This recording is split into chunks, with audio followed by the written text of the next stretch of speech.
Hi friends, ಬೆಳ್ಳಿ Kannada YouTube ಚಾನಲ್ಗೆ ಸ್ವಾಗತ. ಇವತ್ತು second P U C result ನಮ್ಮ ಅಣ್ಣನ ಮಗಳು ಯಮುನಾ ಡಿಸ್ಟಿಂಕ್ಷನ್ ಪಾಸ್ ಆಗಿದ್ದಾಳೆ. ತುಂಬ ಖುಷಿಯಾಯಿತು. ನಮ್ಮಪ್ಪ ಏನು ಓದಿಲ್ಲ ಬರೆದಿಲ್ಲ ನಮ್ಮಪ್ಪ ಅಮ್ಮ ಅಂಥದ್ರಲ್ಲಿ ನಮ್ಮನ್ನೆಲ್ಲ ಓದಿಸಿದ್ದು ನಮ್ಮ ದೊಡ್ಡಣ್ಣ ನೋಡಿ. ನಮ್ಮ ದೊಡ್ಡಣ್ಣನ ಮಗಳು ಯಮುನಾ, ನಮ್ಮ ದೊಡ್ಡಣ್ಣ ಪಾಪ ಅವನು ತುಂಬ ಆಸೆ ಇತ್ತು ಓದೋಕ್ಕಾಗದೆ ನಮ್ಮನ್ನೆಲ್ಲ 3 ಜನನೂ ಸಾಕಿದ್ದಾನೆ.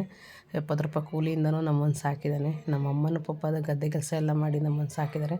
ನಾವು ಇವತ್ತು ಚೆನ್ನಾಗಿದ್ದೀವಿ ಅಂತ ಕಾರಣ ನಮ್ಮ ದೊಡ್ಡಣ್ಣ ಮತ್ತು ನಮ್ಮಮ್ಮ ನಮ್ಮಪ್ಪ.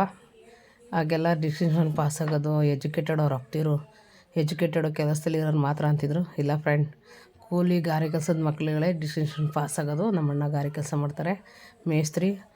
ತುಂಬ ನಮ್ಮನ್ನು ಚೆನ್ನಾಗಿ ಸಾಕಿದ್ದಾರೆ. ಇವತ್ತು ನಾವು ಎಲ್ಲರಿಗೂ ಒಂದು 4 ಜನಕ್ಕೆ ಅನ್ನ ಹಾಕ್ತಿದ್ದೀವಿ ಅಂದರೆ ಅದು ನಮ್ಗೆ ದೊಡ್ಡಣ್ಣನ ಆಶೀರ್ವಾದ, ಮತ್ತು ನಮ್ಮ ಅಪ್ಪ ಅಮ್ಮನ ಆಶೀರ್ವಾದ. ಹಂಗೆ ಇವತ್ತು second P U C result. ನಮ್ಮ ಅಣ್ಣನ ಮಗಳನ್ನು ಚೆನ್ನಾಗಿ ಓದಿ ಅದು ಸೈನ್ಸ್ ತೊಗೊಂಡು ಡಿಸ್ಟಿಂಕ್ಷನ್ ಪಾಸ್ ಆಗಿದ್ದಾಳೆ. ನಮ್ಮ ಫ್ಯಾಮಿಲಿಯಲ್ಲಿ ಯಾರೂ ತೊಗೊಂಡಿಲ್ಲ, ಯಾಕೆ ಎರಡೇ ಬೀದಿಲಿ ಯಾರೂ ತಗೊಂಡಿಲ್ಲ. Thank you friend. ಹೀಗೆ ನೋಡ್ತಾ ಇರಿ, ಸಬ್ಸ್ಕ್ರೈಬರ್ ಆಗಿ. Thank you.